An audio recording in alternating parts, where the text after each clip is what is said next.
Shalom bakunzi b'ijambo ry'Imana, ndongeye kugaruka muri kano kanya gusangira ijambo ry'Imana namwe, Imana ishimwe cyane. Aho muri nizere ko Uwiteka kibarinze, kandi niba munyumva ni ukuri Uwiteka aracyabarinze, haleluya, Imana ishimwe cyane. Reka mbanze nirageze mu maboko y'Imana nk'uko nsanzwe mbikora mbere yo kumvuga ijambo ryayo, kugira ngo Imana ishoboze. Data wa twese uri mu ijuru, Mana ya Aburahamu, Mana ya Isaka, Mana ya Yakobo, nje imbere y'ubwiza bwawe nkwinginga kugira ngo unshoboze. Ndakwinginze Mwami kugira ngo unshoboze muri ino jambo, unshoboze gukora ugushaka kwawe. Ikibirengeye kizima, ubane nanjye ndakwinginze kuva ntangira kugeza nsoza. Tumenye icyo wifuza ko tumenya. Abazaryumva rino jambo bose bazafashwe. Hanyuma Mwami, ndakwinginze kugira ngo ubane nanjye, unshoboze muri byose. Mwuka wera, ndakwinginze kugira ngo unyobore kandi ufate controle muri byose, mu izina rya Yesu Kristo, amen, amen. Dore ukurinda ntabwo azahunikira nyir'ububasha, azakurinda ugeze mu kaga, numwisunga nta na kimwe uzamuburana, agira impuhwe ziruta umucyo. Uhoraho ni igitare gikomeye, izuba ntirizakwica, uwarinze Abisiraheli, agira impuhwe ziruta umucyo. Haleluya, haleluya, amen. Uwiteka akora ibitangaza. Ibitangaza tuzabiririmba, dukomeze tubiririmba uko ibihe n'ibindi bizajya bisimburana, uko generation n'izindi zizajya zisimburana. Tuzahora turirimba ubukuru bw'Imana, ibyo yakoreye abasokuruza bacu ba kera n'ibyo akomeza dukorera, tuzakomeza tubiririmba kuko Uwiteka akora ibitangaza. Umwami wacu ni umwami utangaje, afite ubwiza butangaje, n'urukundo dukunda rurengeye igipimo, n'ibitekerezo by'umwana w'umuntu aho bigarukira. Haleluya, haleluya, amen. Turakomeza dusoma mu Itangiriro. Uno munsi tugeze ku bakurikirana ino nyigisho, tugeze ku Itangiriro igice cya 42. Turasoma kuva ku murongo wa mbere kugeza ku murongo wa 24. Dusome mu izina rya Yesu Kristo. Yakobo yohereza abahungu be mu Misiri. Yakobo amenye ko mu Misiri hari ingano, abwira abahungu be ati, kuki mutagira icyo mukora? Numvise ko mu Misiri hari ingano, none rero nimujyeyo mutugurire ingano twe kwicwa n'inzara. Nuko bene se wa Yosefu 10 bajya mu Misiri kugura ingano. Yakobo ntiyohereza Benyamini murumuna wa Yosefu, kuko yatinyaga ko yagirira ibyago mu rugendo. Bene Yakobo bajyana n'abandi bantu bagiye kugura ingano, kuko inzara yari ikomeye mu gihugu cya Kanani. Yosefu niwe wategekaga igihugu cyose cya Misiri, akagurisha ingano abantu bose. Bene se baje bamwikubita imbere bubamye. Yosefu ababonye arabamenya, ariko bo ntibamumenya. ababaza abakanika ati murava he? Baramusubiza bati tuvuye muri Kanani tuje kugura ingano. Yozefu yari yamenye bene se, ariko bo ntibari bamumenye.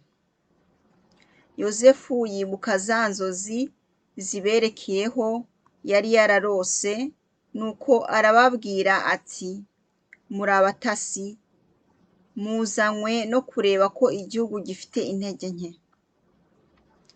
Baramusubiza bati oya databuja, ahubwo abagaragu bawe twazanywe no kugura ibyo kurya. Twese turi abavandimwe b'inyangamugayo, ntabwo turi abatasi databuja. Yozefu arababwira ati murabeshya, mwazanywe no kureba ko igihugu gifite intege nke. Baramusubiza bati twebwe abagaragu bawe twari abavandimwe 12, data atuye muri Kanani. Umuhererezi yasigaranye nawe, naho undi yarapfuye. Yozefu arababwira ati ubutasi buracyabahama. Ndahiye umwami ko muzaguma ino kugeza ubwo murumuna wanyu azaza, nibwo nzemera ko mutari abatasi. Nimwohereze umwe muri mwe ajye kuzana murumuna wanyu, abandi muzasigare mufunzwe. Bityo tuzamenya yuko ibyo muvuga ari ukuri. Naho ubundi ndahiye umwami ko muzaba muri abatasi koko. Nuko abafunga iminsi 3. Ku munsi wa 3 Yozefu arababwira ati dore ndi umuntu wubaha Imana, nimukora icyo mbabwira ntacyo nzabatwara. Niba muri inyangamugayo, umwe muri mwe nagume hano muri gereza, abandi mugende mujyane ingano zo kugoboka imiryango yanyu yazahajwe n'inzara. Ntimuzabure kunzanira murumuna wanyu, kugira ngo bigaragaze ko muvuga ukuri mutazava mwicwa. Barabyemera. Baravugana bati nta gushidikanya, turazira ibyo twakoreye murumuna wacu. Twamugiriye nabi, adutakiye ntitwamwumva. Nicyo gituma natwe ibi byago bitubayeho. Rubeni arababwira ati nababujije kugirira uwo mwana nabi, mwanga kunyumvira, none dore amaraso ye aradukurikiranye. Ntibamenye ko Yozefu yumvaga ibyo bavuga, kubera ko iyo bavuganaga yakoreshaga umusemuzi. Yozefu abasigaho ajya kurira. Hanyuma aragaruka avugana nabo, ategeka ko Simiyoni aboherwa imbere yabo. Iryo ryari ijambo ry'Imana. Amen. Murumva uko histoire irimo gukomeza igenda. Urumva Yozefu yahawe ubutware muri Misiri, yahawe ubutware n'umwami bwo guteka Misiri. Abakurikiranye inyigisho y'ubushize murabizi, cyangwa abasoma Bibiliya murabizi. Yahawe ubutware bwo gutegeka Misiri yose, kuko yari yafashije umwami kumurotorera inzozi. Imana yari yarahaye Yozefu impano yo kurotora inzozi. Rero ibyo ngibyo biramukiza, bituma umwami amugira umutware wa Misiri. Haleluya. Igihe rero nk'uko igihe cyarageze, inzara itera mu bihugu byose. Inzara iratera, hanyuma Yozefu n'abahungu be aho bari basigaye Kanani, babona ko ibintu bikomeye. Papa wabo Yozefu, oya ntago ari Yozefu, se wa Yozefu mbese yari asigaranye n'abandi bana, Yakobo. Yakobo abwira abahungu be ati nimugende mu Misiri, mugende guhaha tuticwa n'inzara, mubikore nk'uko abandi bose babikora. Urumva Yakobo yarabatumye bajya guhaha, urumva bafata urugendo, ariko igitangaje ni uko ntago bari bazi ko bagiye guhahira kwa murumuna wabo Yozefu. Mbese ni ikintu gikomeye cyari kibaye, kuko inzozi za Yozefu zarimo gusohozwa. Inzozi za Yozefu izo yari yaratoreye bakuru be bakamugirira ishyari, igihe cyari kigeze ko zisohozwa. Haleluya, haleluya. Hari inzozi n'inzozi, hari inzozi zivuga ibizaba, hakaba n'inzozi z'amahomvu, ariko inzozi Yozefu yari yarose ntago ari inzozi yari yerekwa. Yari yerekwa Imana yari yamuhaye, imwereka kazoza, ukuntu azaba umuntu mukuru, ukuntu bene wabo bazamwunamira. Urumva nuko baragiye nk'uko tumaze kubisoma, bahura na Yozefu. Yozefu nyine Yozefu arabamenya. Yozefu arabamenya, yanababwiye anabakanika, ababwira nyine ababwira bakanika nyine ko yari yamaze kubamenya. Ariko murumva ko yakoreshaga umusemuzi, ntabwo yashakaga ko abavukanyi be bamumenya. Nta nubwo bari banamumenye, yari yarakuze, hari hasize nk'imyaka 15 irenga. Urumva Yozefu yari agahungu gato igihe bamugurishaga. Murumva yari yarabaye umusore imyaka 30 murumva nta kuntu bari kumenya, ariko we yarabamenye, ababwira abakanika nyine, avuga ati muri abatasi, muri ba magigiri, muje gutaka, mbese muje gutata, niko navuga, muje kureba kugenzura uko igihugu kimeze. Nabo baramuhakanira nyine bati oya, twe twaje guhaha. Ariko yarabibabwiraga gusa, yashaka kubagerageza, ariko yari abazi aho bavuye, yari abazi ko ari abavukanyi biwe. Murumva kubera ubwoba bari bafite, baba oblige yo kumubwira histoire yabo, bati twe ntago twazanye n'ubutasi, turavukanye. Mbese bamutekereza histoire, baripresenta, mbega baripresenta, bamubwira ko murumuna wabo yasigaye mu rugo. Ariko murumva ko murumuna wabo, papa wabo, yari yanze kumubaha, kugira ngo nawe badataha bavuga ngo hagize icyamubayeho. Donc Yakobo se wabo yari azi ko Yozefu ntibamubeshye ko yapfuye, niko bari bazi, niko Yozefu yari azi, mbese niko Yakobo yari azi ngo Yozefu yarapfuye. Murumva umuvukanyi wa Benjamini aramusigarana, umuvukanyi wa Yozefu direct kwa nyina na se,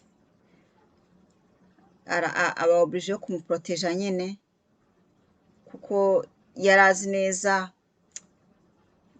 neza ko abahungu b'ukuntu bagira amashyari, bafite ingeso mbi. Quelque part yari afite sentiment yuko hari ikintu kitagenda neza. Murumva ukuntu ibintu bimeze.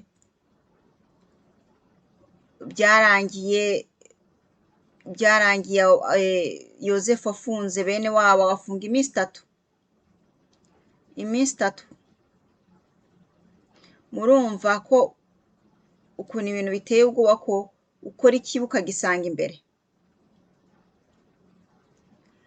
Imyaka 10 yari yarashize, 15 irenga yari yarashize, ariko tout de même ikibi bakoze kirabagaruka nubwo hari hashize imyaka myinshi. Bene data, tugomba kwitondera guhemuka. Guhemuka ni bibi, ni ikintu kibi. Igihemu iyo umuntu atakicujije ngo atakambira Imana, asaba imbabazi Imana, yicuze, icyo gihemu kiramukurikirana. Nuko iyi si imeze. Ukora ikibi ukagisanga imbere iyo utakicujije. Ukora igihemu ukagisanga imbere. Nubwo wakora n'ikiza nacyo, uragikora nacyo ukagisanga imbere. Murumva iby'isi nuko bimeze. Kandi umutima wabo nubwo batari bafinduye ko ari Yozefu, kuko Yozefu yavugaga ururimi rw'Abamisiri, yari yanze kuvuga ururimi rw'abo muri Kanani aho aturuka, kugira ngo bataba bamumenya. Yarabihishe. Murumva, ariko aho bari muri prison bose uko bangana, bahise bavuga ati ukuntu twahemukiye murumuna wacu, natwe n'izo ngaruka zabyo. Natwe izi ngaruka zo gufungwa nuko twahemukiye murumuna wacu, nta n'icyo yari yatugize. Murumva, umutima wabo, conscience yabo yahise ibabwira ko barimo guhanwa kuri icyo, kandi nibyo, nubwo batari badevinye ngo ni murumuna wabo yabafunze, ariko bari babitomboye, conscience buriya ngo ntago ibesha. Dufite umutima njyanama wacu utatubeshya. Abantu benshi bashobora kukugira inama, bakakugira inama ati ibintu bino bitya, ariko akenshi umutima njyanama wacu niwo utubwiza ukuri kurenza ibyo abantu bavuga.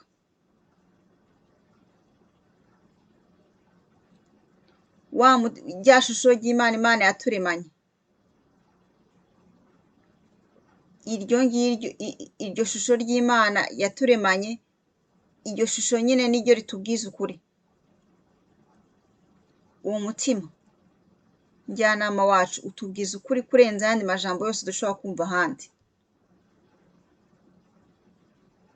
Murumva, abo bene wabo ba Yozefu bari babitomboye, bari babitahuye ko igihano bicaye, impamvu bicaye muri prison kandi batazi n'icyo ari cyo, nuko nyine ko ibyo bakoze ibyo bakoreye n'abo muvukanyi wabo birimo kubagaruka, kandi nibyo.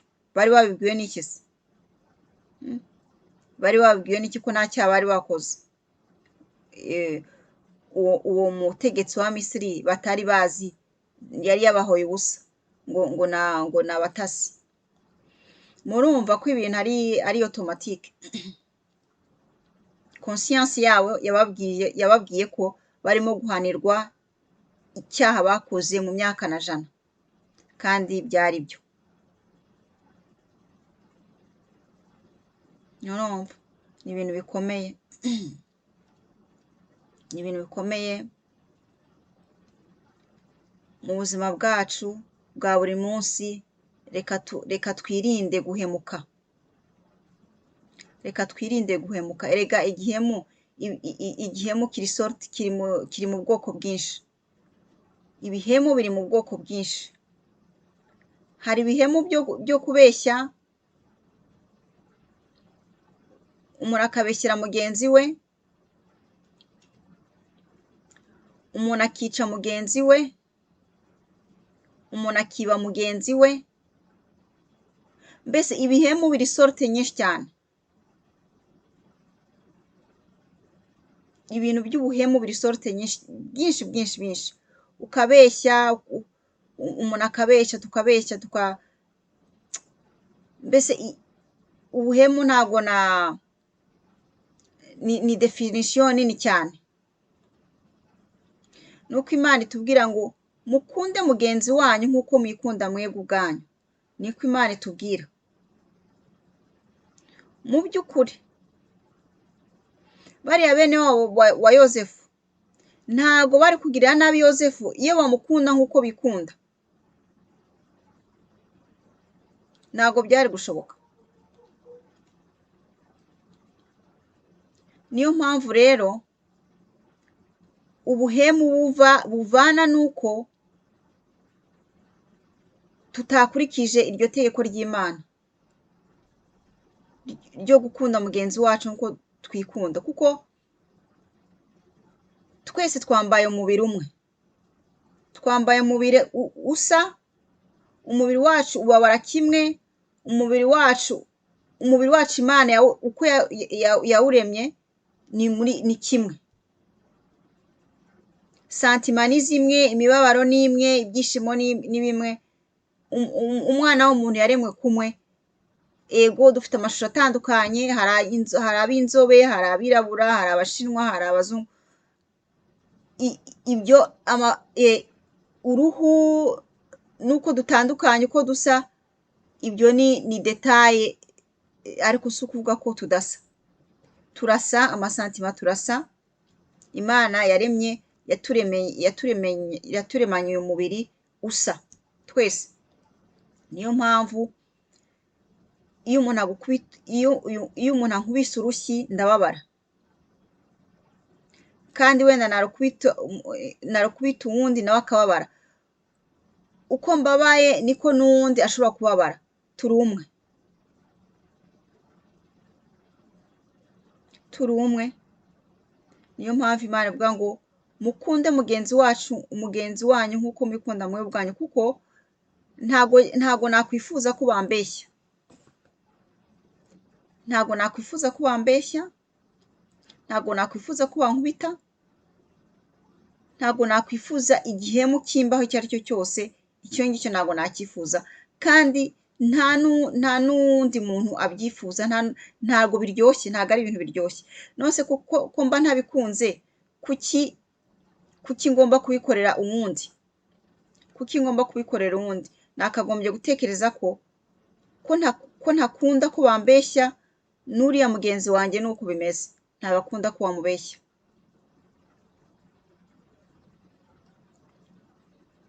Cyangwa se nkatekereza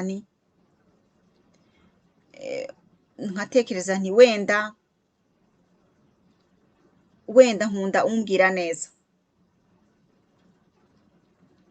Nkunda umbwira neza, kandi niba nkunda umbwira neza, na mugenzi wanjye nawe akunda umubwira neza. Murumva? Ibyo twanga n'ibyo dukunda ni bimwe. Niyo mpamvu rero Imana itubwira ko icyo tutifuza ko badukorera tutagomba kugikorera abandi, kuko biratubabaza nk'uko bibabaza abandi. Byose ni kimwe. Turi umwe. Haleluya, amen, amen. Turi umwe. Iyo ibihemu bitabaga kuri iyi isi yaba iri mu mahoro menshi cyane. Akenshi ibibazo byuzuye kuri iyi si ni ubuhemu. Ni ubuhemu bw'ubwoko bwose. Ubuhemu bwo kubeshya, ubuhemu bwo kwiba, ubuhemu bwo kwikunda, ubuhemu bwo kumva umuntu atanezwe uwundi, atitayeho uwundi, atamunezwe. Umuntu akumva ko ibyiza byose ari we gusa. Murumva? Niyo mpamvu iyi si irimo amarero nyinshi, iyi si irimo imibabaro myinshi, kubera kwikunda k'umwana w'umuntu. Kwikunda.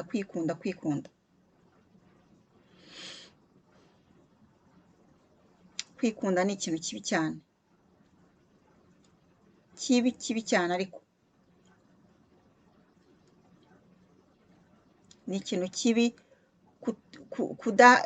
ko tudaha agaciro bagenzi bacu, ko tutamenya ko ibyo dukunda na bagenzi bacu babikunda, n'ibyo twanga na bagenzi bacu nabyo barabyanga.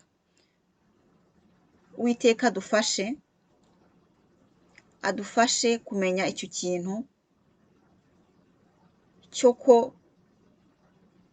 ntagomba guhemukira mugenzi wanjye kuko nanjye sinkunda abampemukira.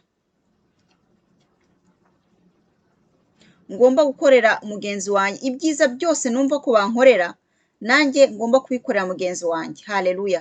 Kuko uko binshimisha niko bishimisha na mugenzi wanjye. Icyo kintu Imana idushoboze kukimenya no kugishyira muri pratique, kuko turi umwe, dufite Imana imwe, Imana yaturemye ni imwe kandi yaturemye kumwe, yaturemanye amasantima amwe, uyu mubiri ni umwe.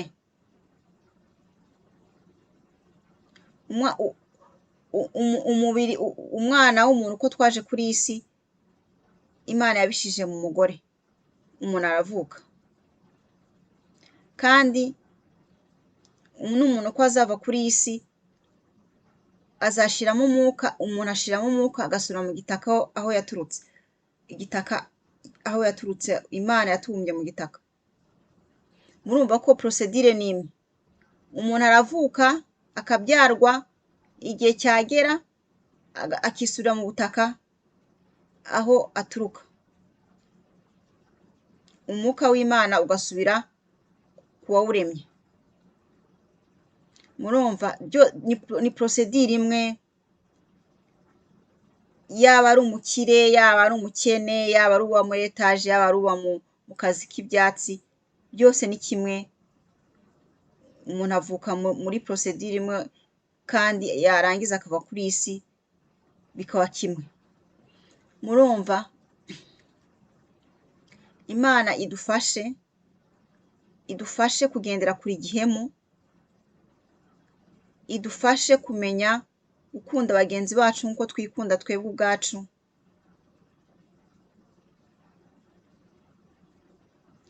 Iryo ni itegeko rya kabiri, itegeko Imana yaduhaye. Itegeko rya mbere yaduhaye ati, Imana yaratubwiye ati, mukunde Imana yonsa n'umutima wanyu wose, n'ubwenge bwanyu bwose, n'imbaraga zanyu zose. Icya kabiri, mukunde mugenzi wanyu nk'uko mwikunda mwebwe ubwanyu. Haleluya! Hanyuma ngo uzashobora iryo tegeko, mbese ayo mategeko uyagenderamo n'ijuru ararifite. Kuko ayo mategeko abiri ubundi akuraniyemo ibintu byose byo kuri iyi si tugenderamo. Ibintu byose kuri iyi si ducamo, aya mategeko abiri abikuraniyemo byose. Iryo teko rya mbere ni iteko rikomeye cyane naryo. Dukunda Imana yacu yonsa yonyine rukumbi. Murumva? Ngo kunda Imana yawe yonyine rukumbi, nta zindi mana zihari, Imana yonyine imwe. Uyisenge, uyikunde n'umutima wawe wose, n'ubwenge bwawe bwose, n'imbaraga zawe zose. Murumva icyo kintu? Murumva ibyo bintu ukuntu biremereye? Ntibiremereye ubundi, ntabwo byakagomba kuturemera, ariko ku mwana w'umuntu ni ibintu bigoye bikomeye, kuko iyi si irimo ibintu byinshi. Hari utumana twinshi, hari imana nyinshi. Hari abatamenya Imana y'ukuri aho iri, hari abatamenya Imana y'ukuri iyo ari yo. Iyaba abantu basengaga Imana imwe, ntabwo Imana yari gushiraho iryo tegeko. Iyaba twakunda Imana n'umutima wacu wose n'ubwenge bwacu bwose, nta nubwo yari kurinda kubivuga. Imana ishiraho itegeko kuko yabonye ko abantu barimo kugira bate, abantu barimo kurenga karimbi. Imana idufashe ntitukabeho nk'ibikoko. Tugomba kuba abantu, umuntu akaba umuntu. Umuntu arangwa n'ubuntu. Haleluya! Haleluya, amen. Hari imana nyinshi, hari abasenga izuba, hari abasenga ukwezi, inyenyeri, ibikoko, mbese ni ibintu by'akajagari.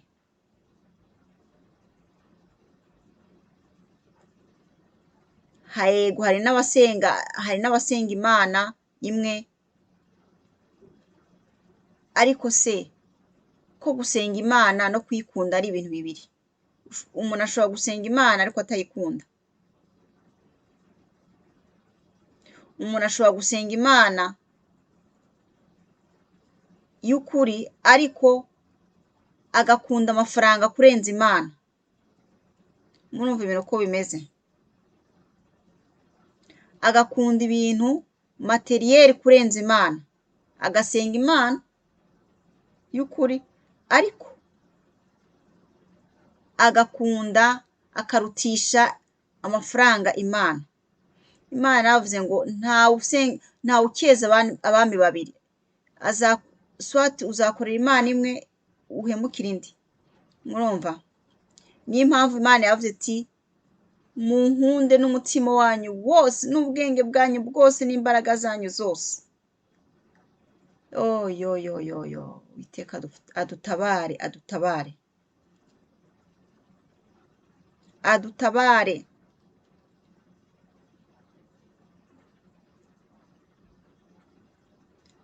Hari n'ushobora kuvuga ati jye nkunda Imana, nsenga Imana imwe ariko ndanayikunda. Ako se Imana yongeye ngo munkunde n'umutima wanyu wose.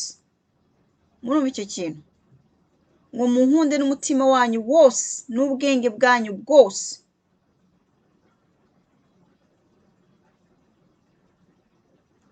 Ese umutima wacu ubogamiye ku biki?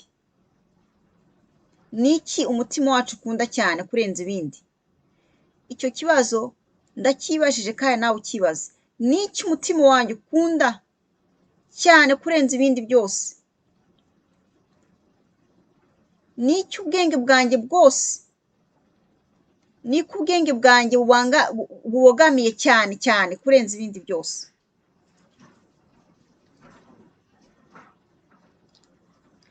Murumva? Nyagasani adufashe gusobanukirwa amabanga yayo, adufashe gusobanukirwa kwanga ubuhemu, ayo mategeko abiri uko akomeye, kugira ngo tubashe kubaho neza kuri iyi si. Uwiteka abagiriye neza, akomeze abahezagire. Tuzongera dusubire gusangira ijambo ry'Imana. Nyagasani nabimperaho umwanya. Shalom, shalom.